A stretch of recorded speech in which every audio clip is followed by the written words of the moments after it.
so let's get this recording started, seeing as how I'm finally here on time with tech that works. Did you buy a new laptop? No, I bought a new microphone, found out that it was my microphone was the problem. Oh, how about that? Yeah, I know. All right, so let's get into some probability, shall we? So first and foremost, want to make sure that, if you are paying attention at all to the book, we're only doing sections 4.2, 4.3, 4.4. We're skipping 4.5 and then doing 4.6 through 4.8. If you're not paying attention to the book, then, don't worry about that. And instead just, glom onto those videos that I got for you. I wanted to update you and let you know that I have finished grading everybody's practice exercises and mini project. I know that I gave you guys extra time to turn them in for me to review them. Did I also tell you you could have extra time to turn them in for real? Because I didn't think I had. We didn't. No, you Um, told us that then like for realsies was Monday. Yeah, Monday at noon. Yeah. Okay, Monday Yeah. at noon. Yeah. Oh, don't scare me because I didn't get mine until Monday morning. Yeah, that's fine. It's just there were quite a few people who didn't turn it in at all, and I was afraid that I had said Monday at midnight or something. No, you said Monday at noon. Okay, that's what it's I in thought. writing somewhere. Okay, good. All You right. wrote it Yeah, to us. I think I sent it out in an email. Okay, good. All right. So I'm not going crazy. So to remind you guys, the other big thing that's happening this week is your article critique. This is the only assignment that isn't due on a Sunday. This one we want to get you to post it no later than Thursday at midnight, and that is so people have a chance to read it and post replies, because your complete grade for the article critique will include both your article critique that you post, but then also your two replies to others, right? So that's why everybody has to do it by Thursday, so you have enough time to get those two replies in by Sunday at midnight. So in addition to the week 4 homework assignment on probability, you also have to post your summary. Make sure you I think it does it automatically. It should send it to turn it in automatically. If it doesn't, make sure you do that, and then do your two replies. And your replies don't have to be novels. It's just you read somebody's summary and you further the conversation, whether it's, pointing out something in their critique that you agree with, and then giving, some further examples or something to it. It's just got to be something more than, yeah, I agree with that. That's a good point, right? You gotta further the conversation somehow. Or, I disagree with that. Here's why. That's fine too, right? But just as long as it's furthering the conversation, that's what you need to do that. So are there any questions on the expectations for the critique? I do not see that there's anything where we send it to turn it in. Turn it in. So Okay. it must go to you and then it automatically goes or something. It must go when you just post it, I think, is all that matters. Actually, I think there is a turn it in. It's 0 points, but there is a turn in portion of it. There it is. Yeah, there should be an assignment. Yeah, there's an assignment that you turn it into. It's in the assignment list, I think. When you upload it, it automatically goes to turn it in as long as you've turned it in on your side, Dr. M. And Well, I yes, see that. that's under the assignments. But if you just posted it to the discussion board, it wouldn't do anything. Oh, yes. That's what I'm trying to say. So under assignments, you can see that there's this assignment here that's turn it in. Yeah. I should have called it critique turn it in, but this is where you want to submit your critique. So, write up your critique in a Word document and then post it, submit it to turn it in here so you can get a similarity score. Okay. And then copy and paste it into the discussion board so people can read it and respond to it. So it's kind of a multi-step process. So then actually we'd have to turn it in by either Wednesday night or Thursday morning to get it back, so we could really send it to you Thursday by midnight. Well, if you think that your turn it in score is going to be low, that would be the only reason for that. Right. The turn it in is really just to make sure that nobody is posting somebody else's critique. Okay. Right. So even if you use the same article that somebody's used, your turn it in score is still going to be low, because you're not going to be, quoting the entire article. You might have a couple quotes here and there, but as long as you haven't copied and pasted the entire article in, you should have a low score. You know, that's why our homework scores are so high, is because all of you are copying and pasting the entire set of homework questions. And so you're going to get similarity scores off the chart because everybody has all of these verbiage from all the questions. And no matter how much you put in for your answer, the percentage of similarity is still going to be really high, but that shouldn't happen with your article critique. So I wouldn't, what I'm trying to say is long-windedly is you shouldn't have to worry about putting in to Turnitin early and then worry about Okay. your similarity score. Okay. Yeah, and the turnaround time in my experience with Turnitin is fairly quickly, like within minutes. Yes, exactly. Oh, okay. Yeah, Okay. yeah, it very quickly tells you what your percentage is.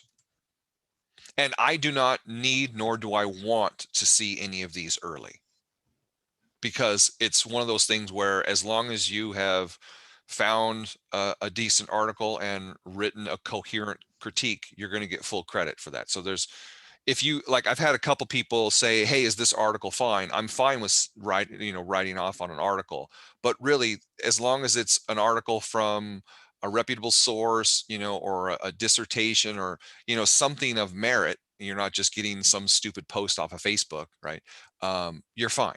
So you don't have to run it by me. Just go with it. And like I've said before, please, please, please try and find something that is in line with your research. It does you no good to go read an article that's not related to what you want to study, right? You might as well kill two birds and maybe find something that you could later on use as part of your lit review when you write your dissertation. I mean, that would be the ideal thing, is to find something that would eventually go to your lit review. Okay, any other questions on that? I'm sorry, Dr. McBride, just real quickly, can you show me where you found that extra step, Turnitin, within Canvas? It should be under the assignments tab.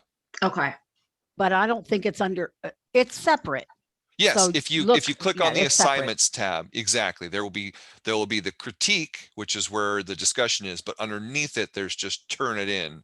oh, And I that's where see. you submit your critique to get, your Turnitin score. Perfect, thank you. Yep, of course. I also was wondering, is there a minimum word count expectation on the primary post? Great question. No, I don't count words on anything, primary or secondary. It's really more of, have you thoroughly discussed something without beating a dead horse, right? I mean, just use the prompts in the assignment and make sure that you're just covering what's being asked to cover, and that's it. And then the same goes for your responses to others. There's no word count there. Just make sure that you're advancing the conversation. You're saying something meaningful. You're asking, a good question that somebody could, follow up on, or you're positing, something. Maybe you're bringing in another source and citing it. Those types of things.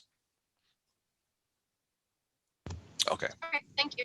Yep. So just to be clear, even though the assignment says Friday to reply to somebody, you're on here, it says by the end of Sunday. So Sunday, just yeah, focus on Thursday and Sunday for the critique. Thursday and Sunday. Yeah, I think they did the whole Friday thing because they wanted people to reply early enough in case your reply asked a question of the other person, that it would give them enough time to then reply back to you.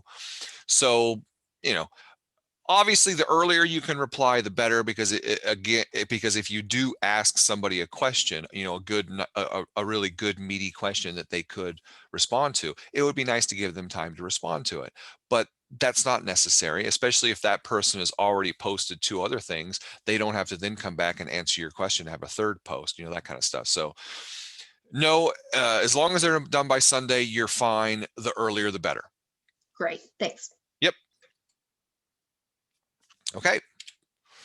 How about some probability? As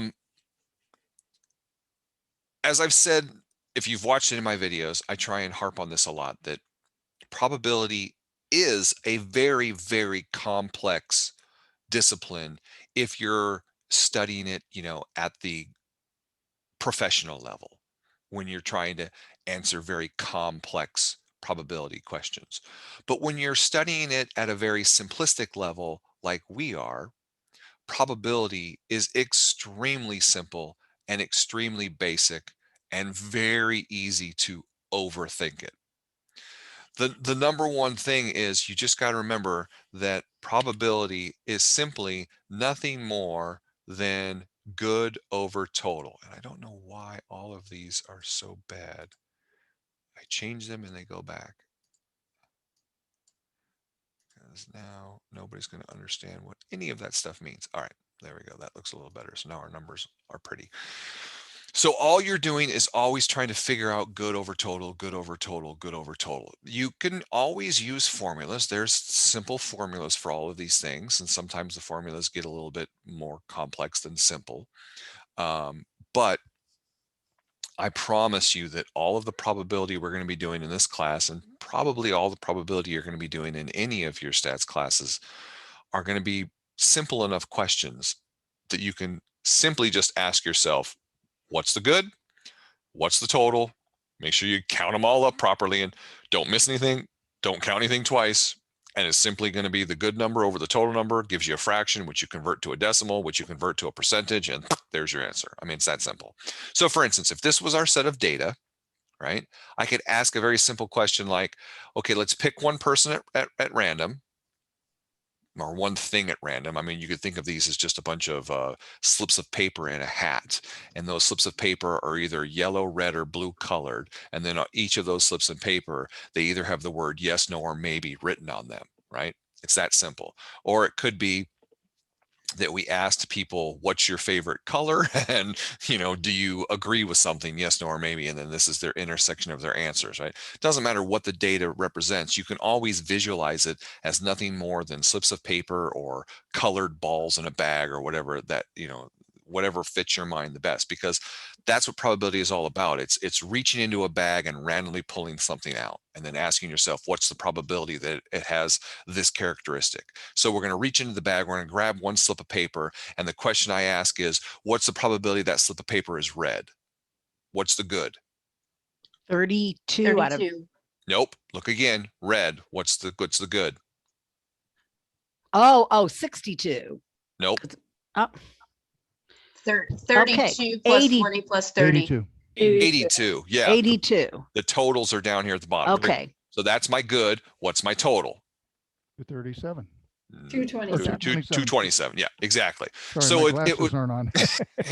it would literally Okay. be just 82 divided by 227, and that would be the probability of picking a red slip of paper. Okay. Similarly, if I said, what's the probability of picking a piece of paper at random, and it says no, it would be 40 over Okay. 227. Okay. Now, here's where it gets tricky for students, but it's actually very easy. What is the probability that you pull out a slip of paper and it's red and says yes, as it says down below, right? What's the probability that it's yes and red? 32 divided by 32. 227. Right. There you go. Exactly. Because when Okay. you want it to be yes and red, the good now becomes only those things that are both red and yes, which is these 32. And then, of course, the total is still 227. So those are pretty easy. I could ask you, how about maybe in blue? 40 over 227. Awesome. Perfect. Right? We can play this game all day long. Those are simple. How about, here's a good one. Let's do an or question. What's the probability that it's yellow or no? 90, 115 out of 227. How'd you get 115? I added the 90 if it was yellow, and then Yep. I added the no's, which was 25. Very good. See, you didn't make the mistake of just doing 90 plus 40, because that would have added the 15 Okay. twice. So instead you did 90, which gave you all the yellows, and you came over here and added in the other two no's that weren't already included in the yellows, and you got the exact correct answer of 115 over 227. Does everybody see that? Dr. McBride, this is Susan. Can you go over that? You don't count the 15 in the yellow? Well, you count the 15 the first time when you use 90, because she used 90, which is the sum of this entire column, which counts Okay. 15, right? It's 50 plus 15 plus 25. That gives you 90. So that's all the Okay. yellows. And then you add in all of the no's, but you don't want to Okay. just grab the 40 over here, which is the total of all no's, because that would have counted the 15 twice. Okay, so you've already counted it. Yeah. Exactly. Exactly. So that's the one tripping point with OR questions is it's very easy to count the overlap twice if you're just paying attention to totals.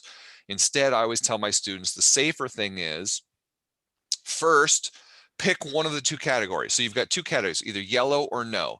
Count up all the no's and then add in the rest of the yellows, or count up all the yellows and add in the rest of the no's. It doesn't matter which way you go, just make sure that you don't count things twice. So if you wanted to start with yellows, okay, I'm going to count up all the yellows, and that's really easy because I can use this total.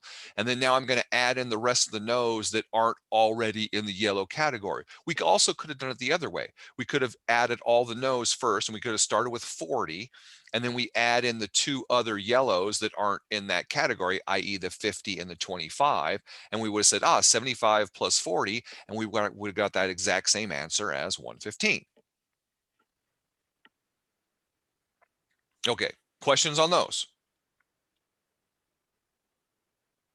All right, so those are ands and ors, pretty easy. Now let's move on to the super tricky one where people really make mistakes, but again, it's very, very simple once you see a couple examples. Conditional probability. So now I'm going to tell you, we're going to play a game.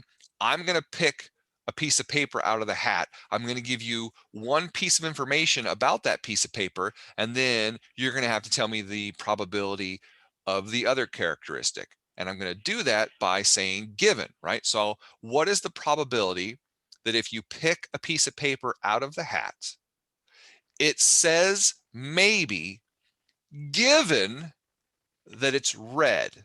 So basically I pulled a piece out and I went, oh, it's red. Now, given that it's red, what's the probability that it says maybe? What's the good? 30. Very good, because we know it's red, and out of all of the reds, there It's are out of only 82. very good. It's 30 out of 82, because we know the good are just the reds that say maybe, which is 30. And we know the total now is only the reds because I've told you that it's red. So we're no longer looking at all 227 slips of paper. We're only looking at the 82 slips of paper that are red. So the only thing that conditional probability does is it adjusts your focus. Instead of looking at the entire set of things, you're now looking at some subset of things that is the given condition. So what's the probability that it is blue given that it says yes? 10. 10 Out is of right. Out 55. of, nope, 55. Oh, no, Out of 10, 10 out of what? 55? No, no, wait a Oh. minute. What was it again? It I says said, yes and it's what's the blue. probability it's blue given that it says yes? Oh, And 10 out of 92. There you go. There you go. See, I switched it up to make sure that Okay. you guys weren't just always looking for the bottom of the columns. Yes, because the given was that it was yes. We know that we're now living in the world of just the yes pieces of paper, and there are 92 of those. So that becomes our new total.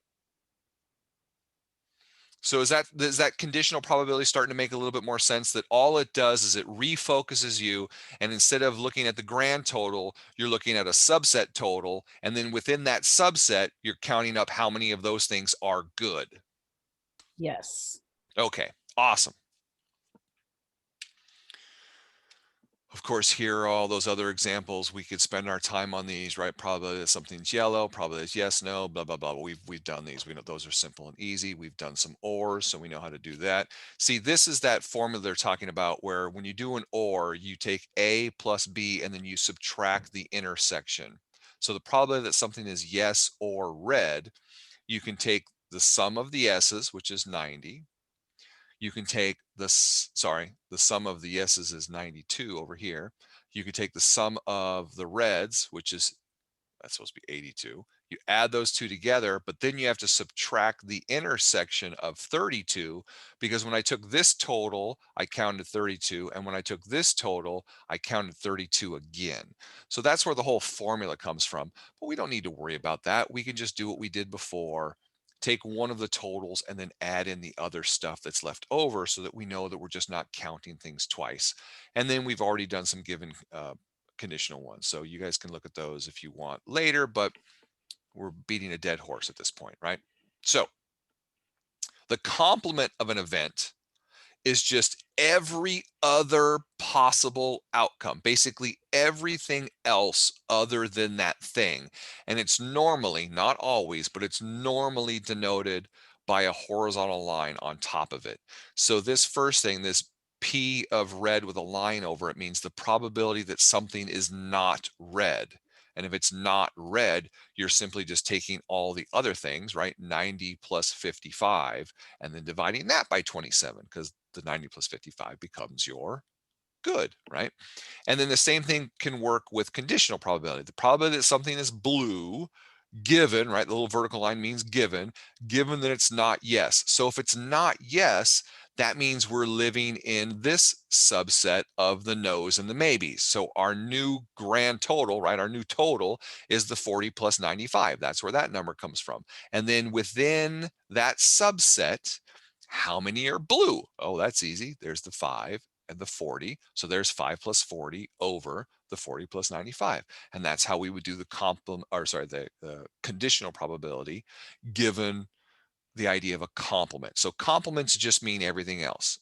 And once you understand that, then it all goes back to the same simple concept of good over total. Okay, questions on the complement?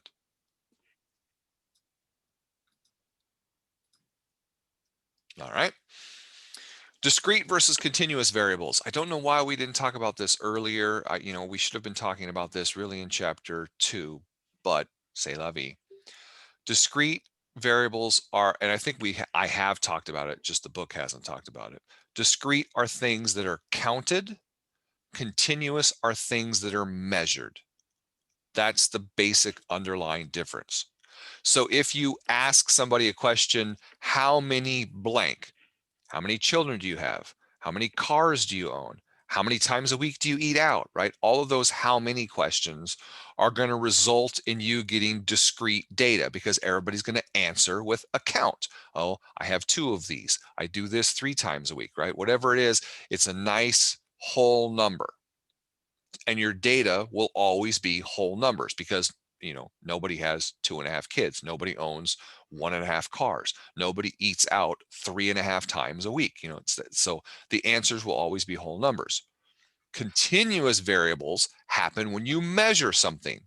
How tall are you? How much do you weigh? Even how old are you? That is technically a measure, even though everybody is going to report it as an integer, right? I'm 45, I'm 23, I'm 57. It's nobody says I'm 52 years, 6 months, 2 weeks, 3 days, and 5 hours old, right? But it is technically a measure. It's a measure of time. So time is measured. Your age is technically a measurement, although it's always going to be reported to you as a discrete number. We can still treat it as a continuous variable. So anything that is measured is continuous. Anything that is counted is discrete. Discrete numbers, counted numbers will always be whole numbers. Continuous variables will normally have decimals, but can often be whole numbers as well. Because again, if you're not technically measuring something and you're asking for somebody to report a measurement, like how tall are you, they're going to report it as an even number, right? They're going to report it in feet and inches, which converts, to just a whole number of inches. So even though that's a measurement, they're going to give you an approximation, right? They're going to round everything to the nearest inch. Or if you're in any other country other than us, they're going to give it to you rounded to the nearest centimeter probably. Or, they'll say I'm, 2.75 meters. So at least then you get decimals. But you get the idea that if it's measured, it's continuous. If it's counted, it's discrete. Just because you see whole numbers doesn't mean it's discrete. You can get whole number data, right? Integers that is from a continuous variable. So please don't think that the only delineation between discrete and continuous is whole numbers versus decimals. If you have decimals, you absolutely 100% have continuous data. If you have whole numbers, you could have either. You need to know what the context of the question was that got you those whole numbers. And if it's something that counts things, it's discrete. If it's something that measures things, it's continuous. Okay, probabilities from what's called a probability distribution is just the idea that you have an outcome number and then you have an associated probability with that outcome number. So there are two types of probability distributions. There are discrete ones and there are continuous ones. Well, the discrete ones have outputs that are whole numbers, discrete numbers, right? There's 0, 1, 2, and 3, and that's it. You have a finite number of numbers, and then each of them has an associated probability. The rules associated with these types of distributions, these discrete probability distributions, are as follows. The probability of every single outcome, right? These are your outcome values. The probability of each of them has to be greater than 0, because if it had a probability of 0, you just wouldn't list it. So for instance, 4 has a probability of 0. Whatever this thing is, 4 was not possible. It had a probability of 0. So we didn't even list it, right? There's no point, because if you were going to list things with 0 probabilities, these numbers would just go on forever, because you'd have to list every damn number out there with zeros next to them. So that's just silly. We don't do that. Instead, we only list the ones that have probabilities. And of course, if you have a probability, that means it has to be greater than 0. Also, you could say that all of their probabilities have to be less than 1. Otherwise, you have a very stupid probability distribution where you have one number with the probability of 1. And that's kind of silly. But it's, it could happen. So that's why it's not a rule. But you're never going to see one other than these types of things where the probabilities are between 0 and 1. Probability of at least 2, probability of no more than 2. These are not rules, these are questions, right? So on the rules, we have that the probability of each thing is greater than 0, and the only other rule we have is that all of the probabilities must sum up to exactly 1, not close to 1, exactly 1.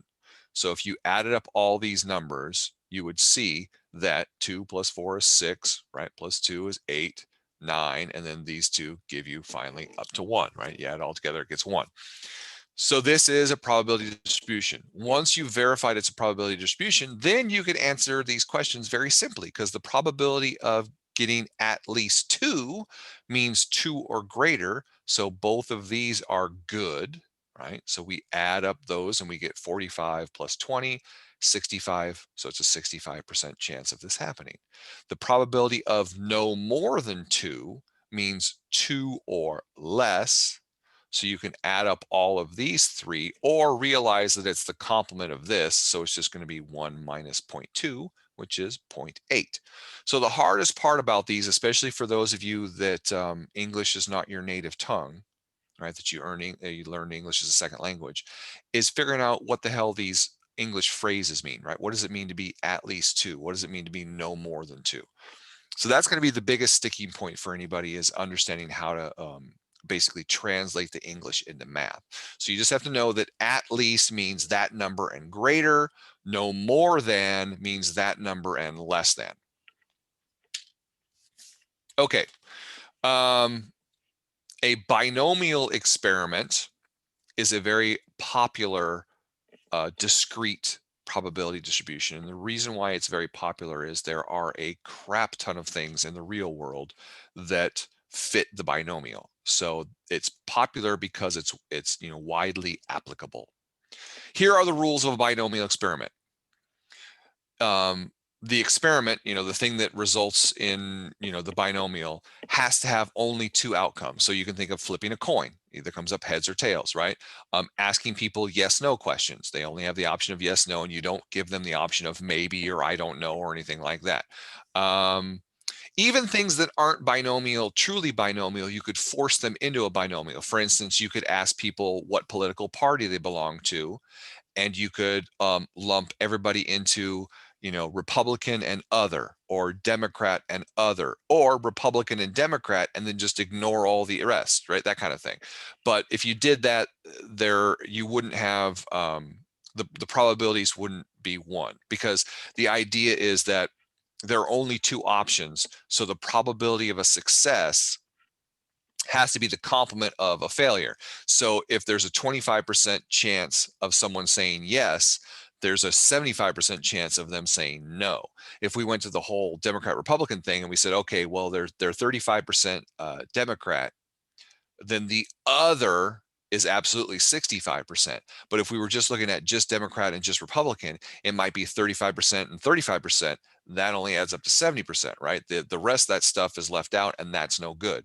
So you always have to have the two sides equal 1. So you can force a binomial on something that has multiple options, but you can only do that if you lump them together. So you could do like Democrat and Independent, or Democrat and the Green Party, and then everything else, right? Or you could do Republican and Independents and everything else, right? But it always has to be kind of an everything else kind of thing, because you need to get everybody together, so to speak.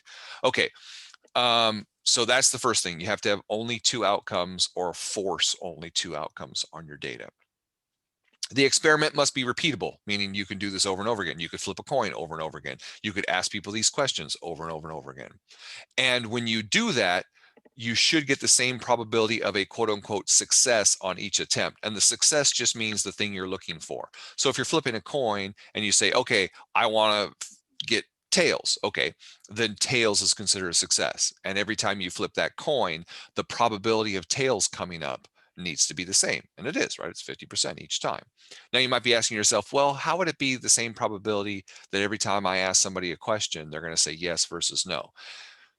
That's not the case. That's not true. But what happens is, once you gather a large set of data, and from that large set of data, you can see that 75% of the people said yes and 25% of the people said no.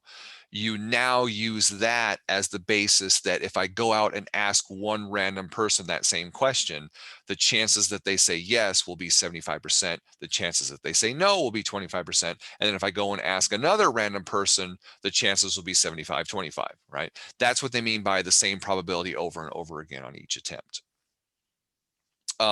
Your variable counts, your successes, are just kind of the backbone of where a binomial experiment comes from, because we use the binomial to ask the question, if I run this experiment n as in Nancy, n number of times, what's the probability that I will get a success x number of times?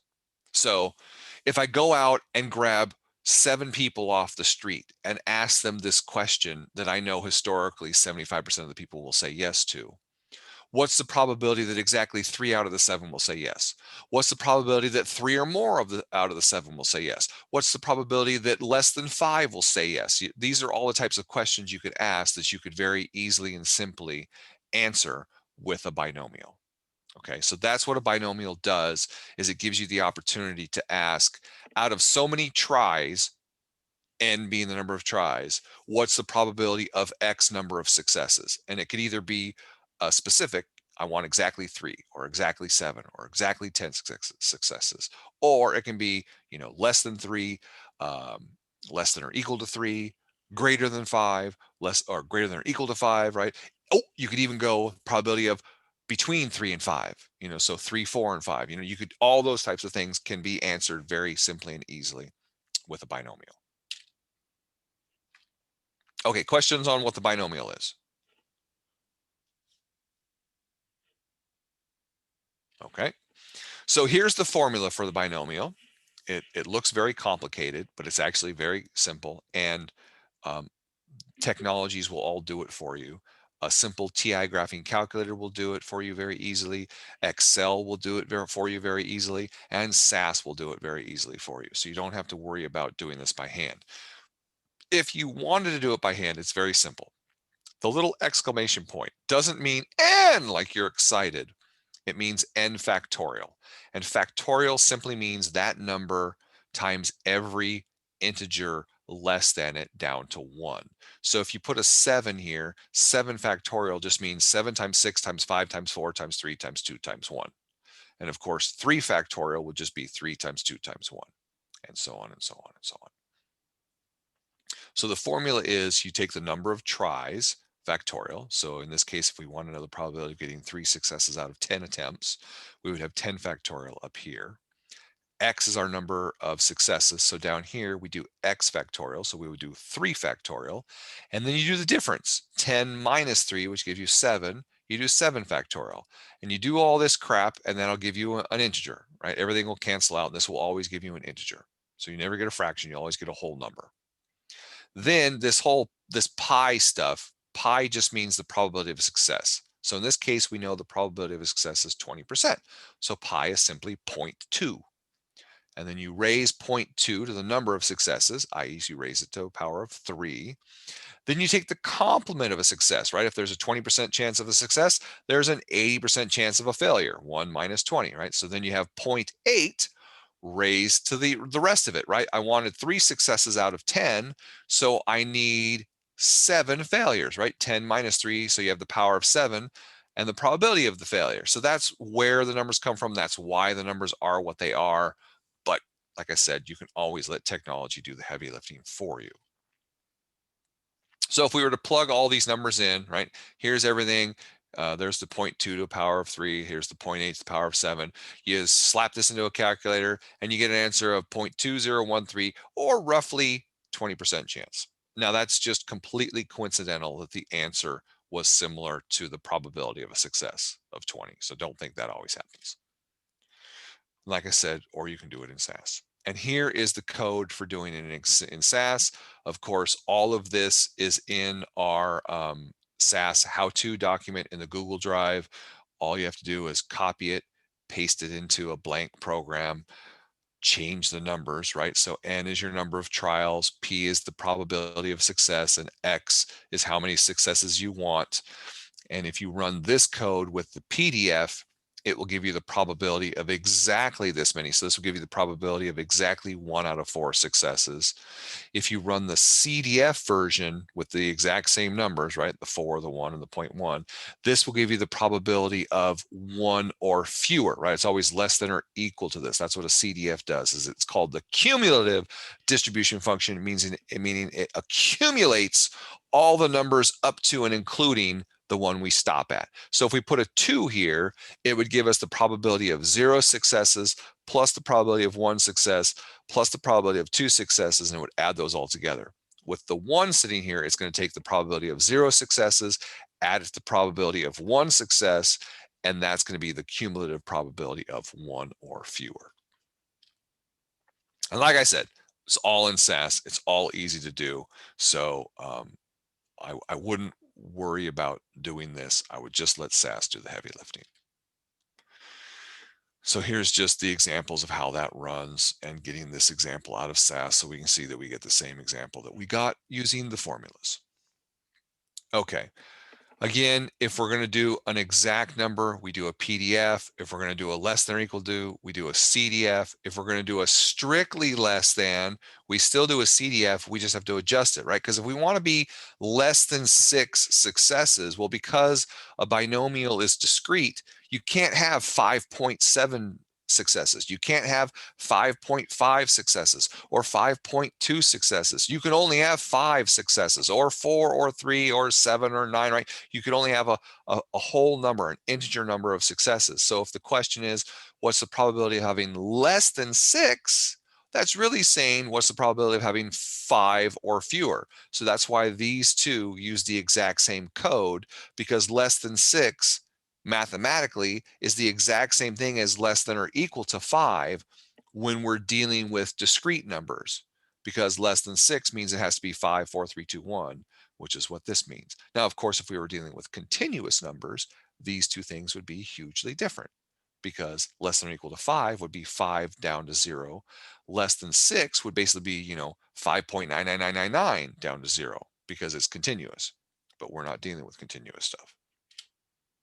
May I, before we go on, may I ask Yes. a question about the last slide? Yes. So let's say we're looking at a test, a 10-point test. So the probability of getting 3 correct out of 10, then is the 20% each one, like there's a probability of 20% of each of those 3 correct out Yes. of 10? Yes. That I'm just trying to think of a common sense example of when I would use something like this. Yes. So what it is basically saying that if you had 10 tests, 1, 2, 3, 4, 5, 6, 7, 8, 9 tests. So like 10 people took a test, right?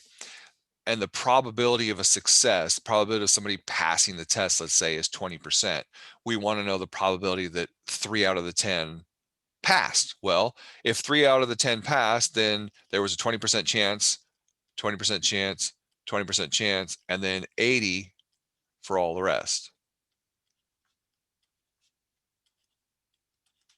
And if you multiply those all together, that's the probability of exactly 3 successes. But the problem is, this is for a very specific set. This is the first 3 pass and the rest didn't. What if it was this one passed, then this one failed, then this one passed, da, da, da, da. And you can see that we would have all these different combinations, and that's where that formula comes in, that whole n factorial over x factorial n minus x factorial.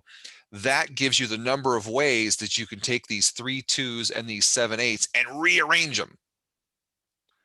And so that's where the formula comes from, and that's how the formula does what it does. But yes, that's exactly what it's doing. It's basically answering the question, if you gave this test to 10 people, what's the probability that exactly 3 of them did what you want them to do, when the probability of that is 20%.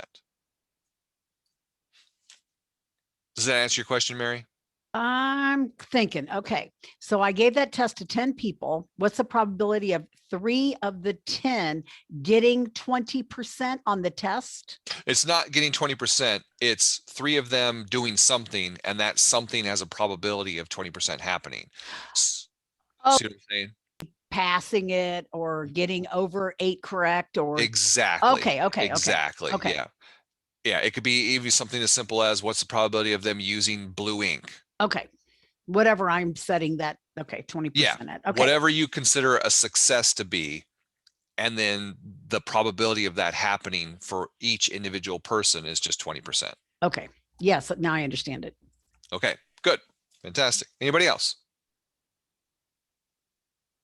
All right, moving on. If you want to do greater thans, you just have to be clever with your CDF, because remember, the CDF is less than or equal to's. So if we run this CDF of a 4, it's going to give us the probability of 0 plus 1 plus 2 plus 3 plus 4, right? It's the probability of each of these. So it's not just adding, right? So probability of that plus probability of 1 plus dot, dot, dot. That's what I mean when I write these down. So if we want to know the probability that something is greater than 4, that's saying what's the probability of 5 plus probability of 6 plus dot, dot, dot, dot, dot, all the way out to the probability of 10, right? Because we have 10 total things. So if we want to know all of these things added together, oh, damn it. If we want to know the probability of all of these things added together, we can't do that directly, because CDFs always accumulate from 0 up to a certain point. So what we do is we pick the complement of this, and the complement of 5 and above is 4 or less. So that's why we do x equals 4. It counts up 0 through 4, and then we take that number and subtract it from 1 to give us the other, because remember, probability always adds up to 1. So if we add it up, gosh darn it, I gotta take the touch off, I think is what's happening. There we go. Keep, and then go back.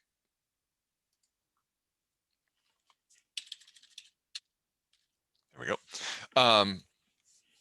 So as I was saying, if we added up all 10 of these probabilities, right? Probability of 0 plus probability of 1 plus 2 plus 3 all the way up to 10, those probabilities would all add up to 1. So if we take this little subset of them, the 0 through 4, and subtract it from 1, it's going to give us what the sum of the 5 through 10s would be. So that's the only difficult part about these binomials and running them in SAS, is figuring out what number do I put in for x in order to either get the answer I need or subtract from 1 to get the answer I need. And I always say the easiest thing to do is to literally like write out the numbers that you're looking for, and then figure out, what you don't want. And then which of the two can you get out of SAS, right? Because you can always only get 0 through something out of SAS. So anytime you have to do a greater than or equal to, you're going to have to subtract something from 1. You just have to figure out what that something is, right? So if they want greater than or equal to 5, that means they want 5 through 10, right? This is what they want. So what's left over? 0 through 4. This is out, right? We don't want this. So we run a CDF with 4, which gives us this. And then all we got to do is subtract that from 1 to get what we're looking for.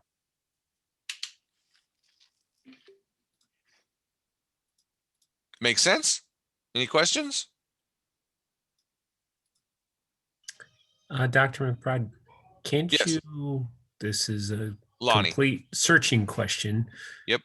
Can't you just put in the code somewhere around Yes. that Yes. 1 yes. minus Yes, and you can. hopefully get it? Yes, you absolutely can. Yes. So if you took this line of code and just changed it to equals 1 minus CDF ... then it will give you the answer you're looking for, and you don't have to subtract it from 1 on your own. Yes, you're absolutely correct. I just don't like to state that because I want to drive home the idea of using a complement. And then once you see that, then yes, put in the 1 minus into the code. Absolutely. Okay, thank you. Yeah, great question. Anything else? Okay. When we're dealing with binomial probabilities, there's 2 things we can compute. We can compute the mean, which is basically just asking if we ran this experiment over and over and over again, what's the average outcome, right? So based on the fact that there's a 20% chance of a success, if we went out and grabbed 10 people, wouldn't you expect only 2 of them to have the success, whatever that success is? If you thought about it being, like have red hair. In the population, there's 20% redheads, right? So if you grab 10 people at random, you would expect 2 out of the 10 to have red hair. Well, you get that from simply taking your sample size and multiplying it by your probability, right? So 10 times the 0.2, right? 20% chance of a success means that we would expect 2 people. Now, does that mean if we grab 10 people at random, we're going to have 2? Hell no. A mean is what would happen if we did this over and over and over and over and over again, right? So if we kept grabbing 10 people and wrote down how many we had, and we did that a bunch of times, and then we took the average of those numbers, it should be pretty damn close to 2. Same thing as if your sample got bigger, right? If you now go and grab 10,000 people, well, 20% of 10,000 would be 2,000. You would expect there to be pretty damn close to 2,000 people. Now, maybe it's 1,980, but when you think of that, that's 19.8%, which is pretty damn close to 20, right? So the idea is the bigger the n gets, this mean will get closer and closer to what it should be, but it just tells us what we would expect from any small sample on average. And then the standard deviation, right? If we can do a mean, we can do a standard deviation. That's the square root of n times p times, we often call this q. Q is the complement of p. It just means 1 minus p. So if you ever see npq, that's the same thing as n times p times 1 minus p. Q is just the complement of p. So if p is 20%, Q is 80%. If P is 30%, Q is 70%, and so on and so on. It's that simple. So here's some examples of that. Okay. The last probability distribution that we're dealing with this week is the Poisson, or what some people call the Poisson, but it is French and it's Poisson. But if you don't want to sound douchey and using the French accent, you can just call it Poisson. But it's basically a probability distribution. Sorry, the binomial distribution that we looked at before is very similar to the Poisson. And all it is in a binomial, you're asking the question, what is the probability of getting X number of successes out of N number of trials, right? You go and grab 10 people. What's the probability that, 3 of them say yes? Or what's the probability that 4 of them have red hair? Whatever the success is. The Poisson probability has a slightly different thing where instead of a number of successes out of a certain number of trials, it's a number of successes over an interval of time. So here the 10 doesn't represent number of trials. 10 represents number of time units. So it could be 10 hours, 10 days, 10 weeks, 10 months, 10 minutes, 10 seconds, whatever it is, but it's an interval of time. So that's the only difference between the binomial and the Poisson. Okay, so it's kind of like if you sat at an intersection, what's the probability that you're going to see 3 cars with a broken headlight in the next 10 minutes? That would be a Poisson probability distribution, and you would have to use that to calculate that kind of probability. Questions?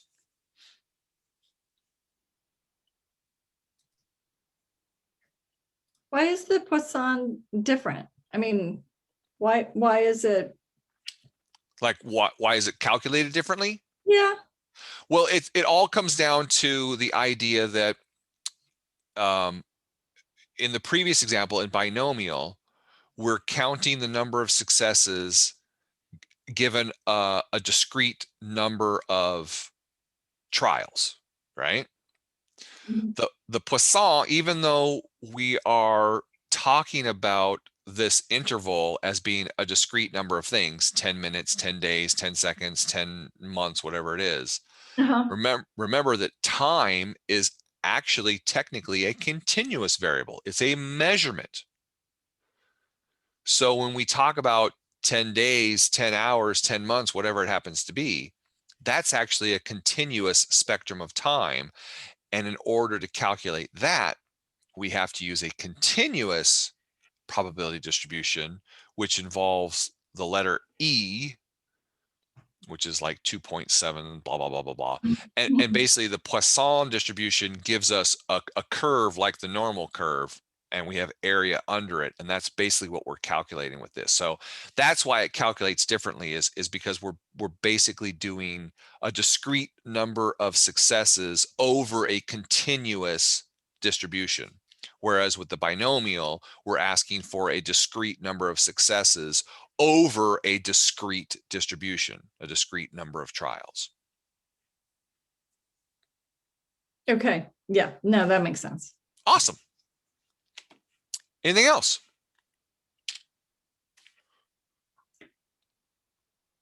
So regarding the homework, Mm-hmm.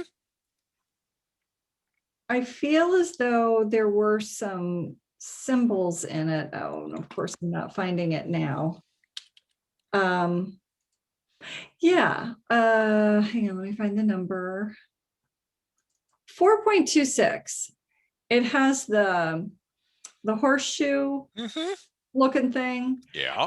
And at this point, if you even just want to say, look at this video, I'm happy to do that. No, But you're fine because it's a very easy thing to answer. okay. The horseshoe going up means union, and the union is the same thing as the word or. So this is saying what's the probability that something is A or B, which goes back to one of those first examples we did in the PowerPoints, right? Mhm. Where you just Mhm. basically add up all the A's and all the B's and make sure you don't count the overlap twice. Oh. The upside down horseshoe stands for the intersection, and the intersection is an and. So this is the probability that it's both things at the same time. Okay. Pictorially, if you think about the MasterCard symbol, right? A and B, Mhm. this is the and. Stop it. And the whole thing, oh, I wanted a different color. The whole thing, right, is or. Making sure not to count the and twice. Mm-hmm. So that's what those symbols mean. Of course, we've talked about what the bar means. That's the complement. And then the vertical line is given. Okay. Vertical line is given. Yep. So this first one is easy. It's just the probability that A happens given that we're B, right? So if we look up here, put them in colors, B is an employee falls into the highest extensive formal training category. So here are my B's, right? All the greens. Out of all those greens, what's the probability that somebody is an A, an employee who works at a higher capacity? Well, that's 0.22, right? There's only 0.22 in the greens that are a high capacity. So that's my good.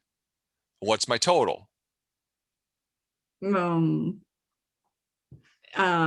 the extensive column, isn't it? Right, exactly. It's all of these added together. So it'd be 0.22 over 0.36. 36, yeah. Very good.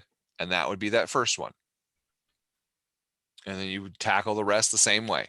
Now, some of these answers are going to be 0, and some of these answers are going to be 1. So if you get an answer of 0 or 1, you didn't do it wrong, right? You know, because some of these things are impossible. So they're going to have a probability of 0. And then some of these things are, you know, a guarantee. So they're going to have a probability of 1. So when that happens, don't think, you know, instantly you've done something wrong. A couple of things I want to point out in the limited time that we have left is, again, how English can be very tricky. So these questions are very easily misunderstood. This first one says, what is the probability that a white donor will not have type A blood?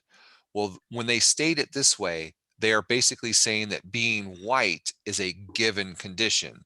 So that's why I love math, because when you type it out in math, there's no misunderstanding. If I put this down, probability of type A given that they're white, we all know exactly what the question is, and we're all going to answer it the same way.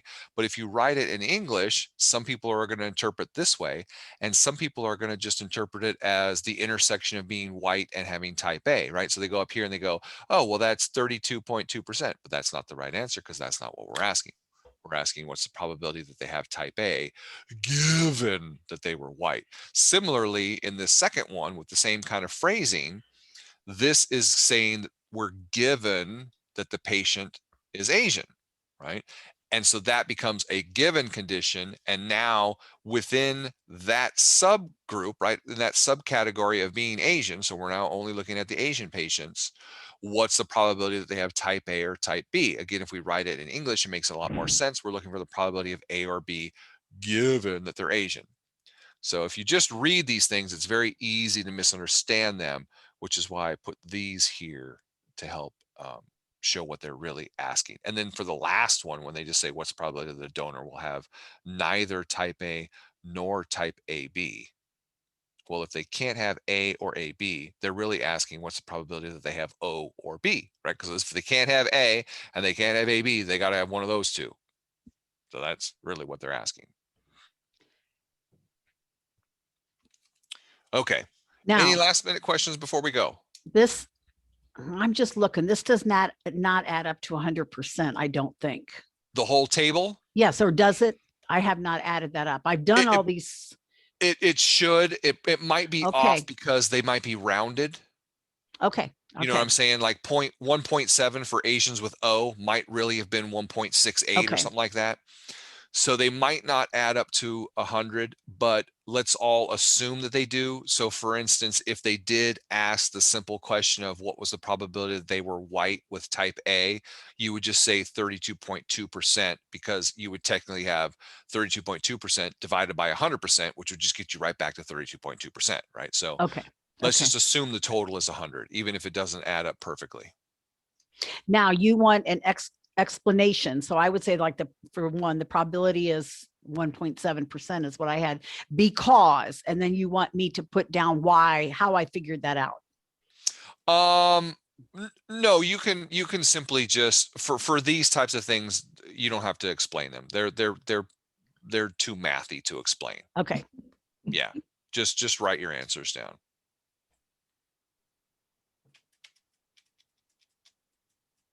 Okay, so you're going to show us how to put that into, or tell us how we put that into SAS to run it? Yeah, sure. It's really simple. Yeah, I mean, let's use the technology. Yeah. So, in SAS. And I thank you in advance. Yes. Let's see, Franklin, SAS.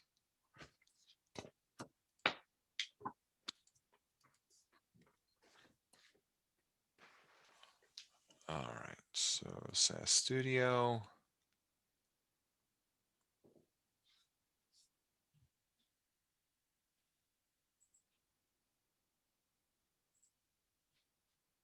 Now, what I would suggest is after you start writing programs in SAS, you should save your programs in SAS because it saves you time. The next time you go back into SAS, you don't have to create another program and copy code and do all that crap. So you can save your programs just like you save your data sets and those kinds of things. It's just as simple. This doesn't seem to be working. Let's try it again.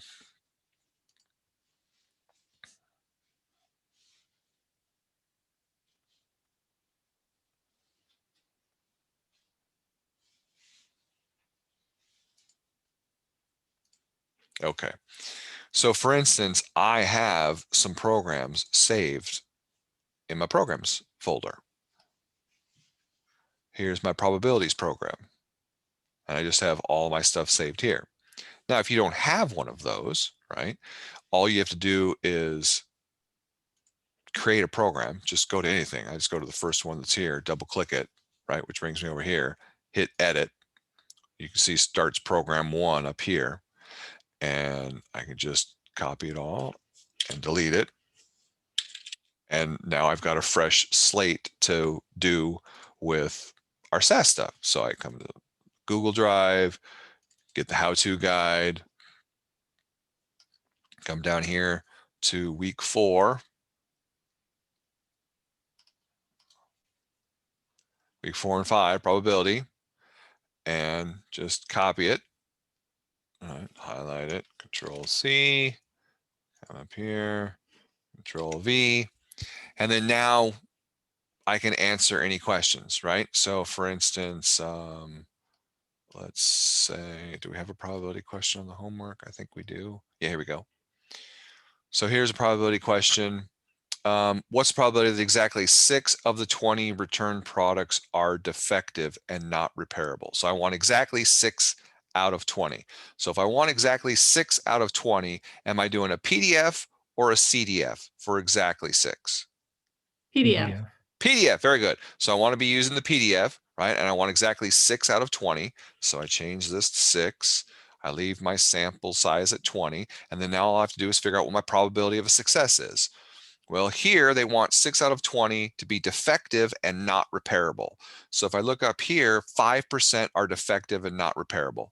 Easy. So my P is 5%. So I change this to 5%.